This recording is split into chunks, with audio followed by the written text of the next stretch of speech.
Second attempt tayo today. Yesterday,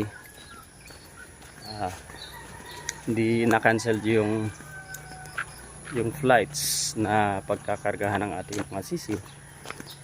Those were non-ventilated planes. So any livestock or live animals,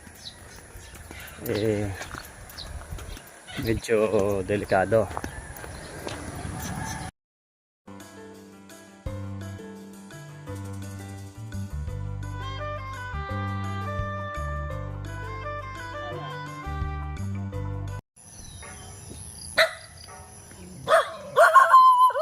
Greetings. Good morning mga kamanok.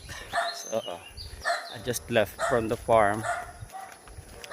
Today ay susundo tayo. Okay, mag-pick up tayo ng ating parent stocks that will be arriving in or in whatever Katiklan. So medyo maaga tayong umalis. Since commuter tayo, maaga tayong umalis.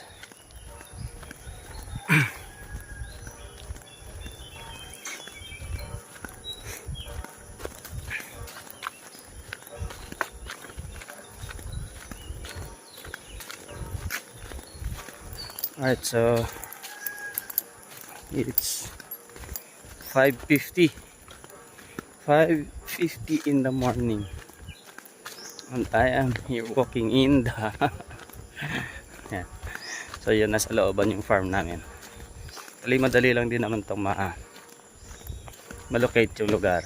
Napaka close lang namin sa bayan, but it's just that our area is a little bit inner. So yan, sa highway na tayo. It's a little long walk from the farm.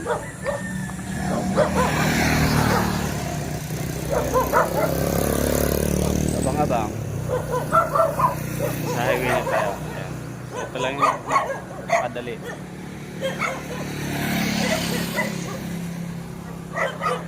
may kainan dito.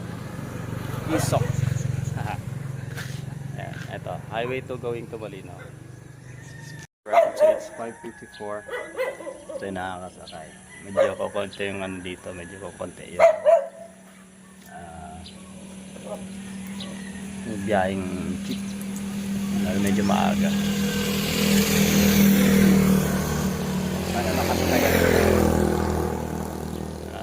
From highway naman siya to Katiklan. Wala naman problema sa sasakyan. So that's gonna be around 1 hour 30 minutes.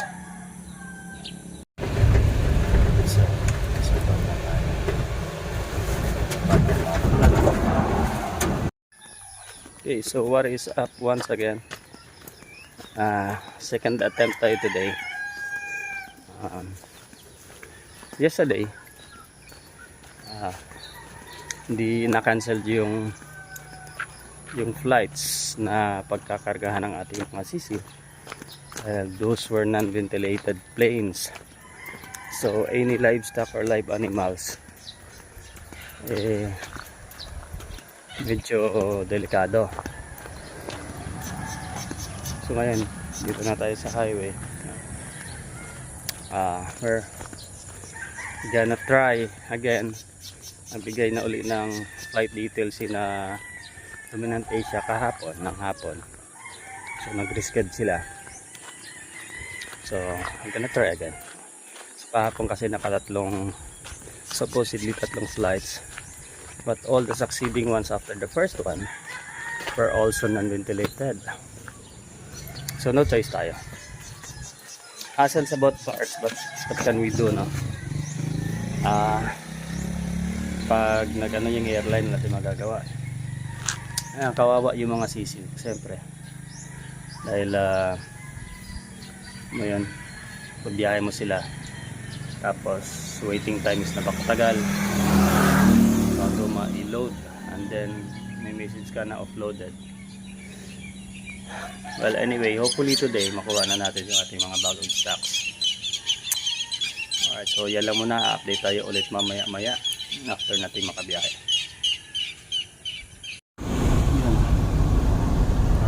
Katiklan na ulit tayo. Katiklan. Lokal ko ba niya pa sa gila ko Hopefully, wala ng mga delays today para sulit nga ating magbiyahe sa Perez. Alright, so just arrived here in Katiklan Airport. Tinag tayo ng aeroplano. So far, wala tayong advisory natanggap kung na-upload yung ating parents tax or not. So hopefully, tuloy no. So what is up? Namalita yun ang binabahan. So dito kasi sa may Katiklan, sa Katiklan Airport, magkahiwala yung departure at arrival. So I was expecting na yung arrival ay dito doon din yung pick up ng ating mga sisiw, but unfortunately dito daw sa may sa departure area. So punta tayo dito. Our plane has just landed, so hopefully in a few minutes time makakuha natin yung mga sisiw. So dito tayo sa cargo. This way daw, this way. Yung dito pala yung kanilang cargo.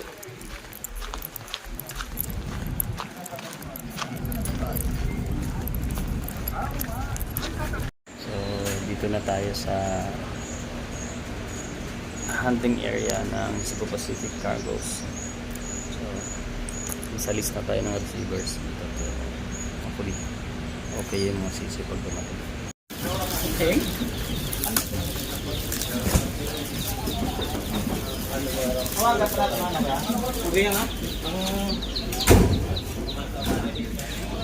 Para matanaw kung may mortality o uwa ba.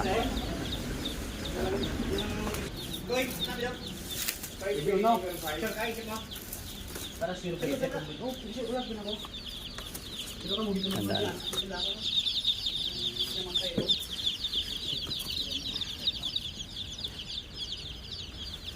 Gimana?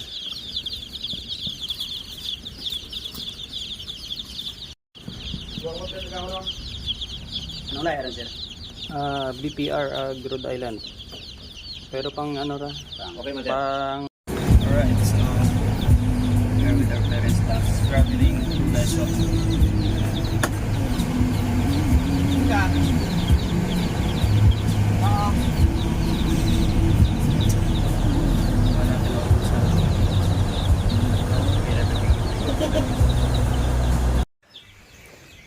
Ang init.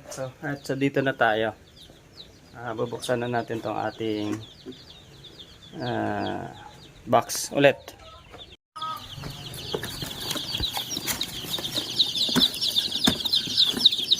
Yun. Meron tayong hindi magandang ano na naapak-apakan na tong isa. Dalawa.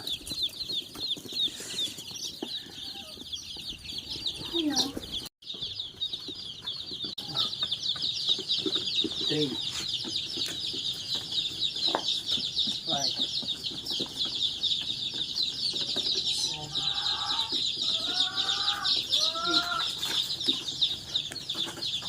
Ten.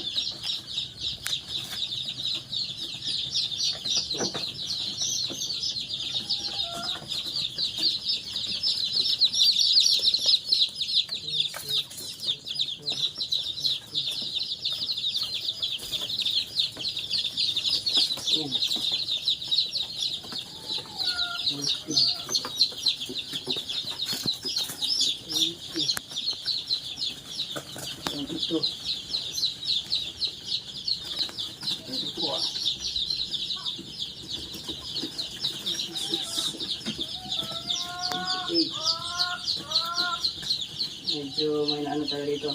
Stampede. Dalawa.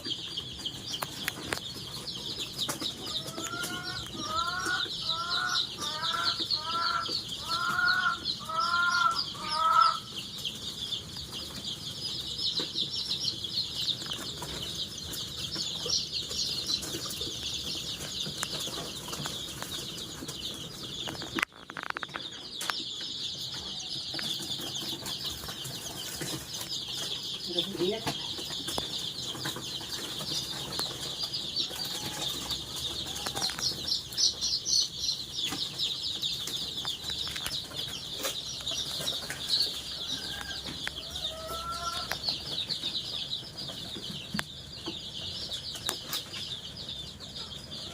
Tingnan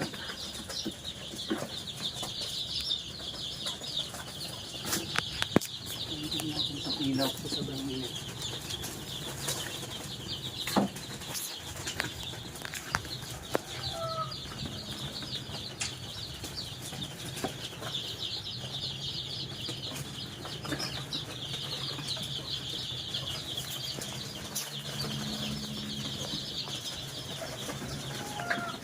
Hopefully maging okay pa sila.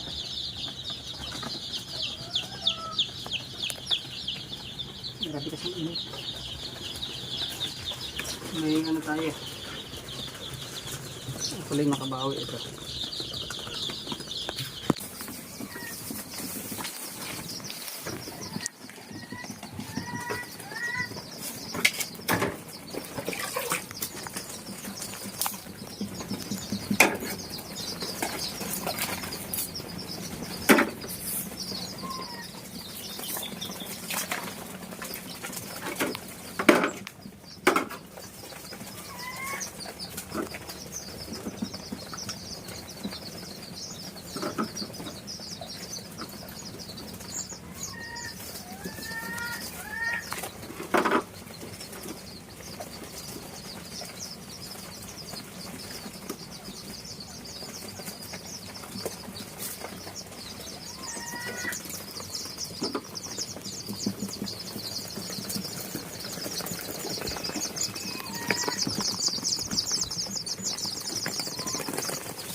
Sakit.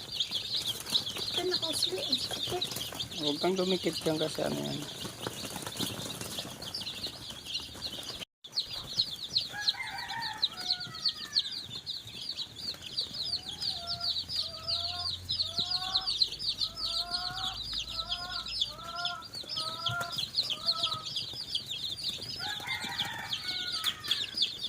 Dudugyot.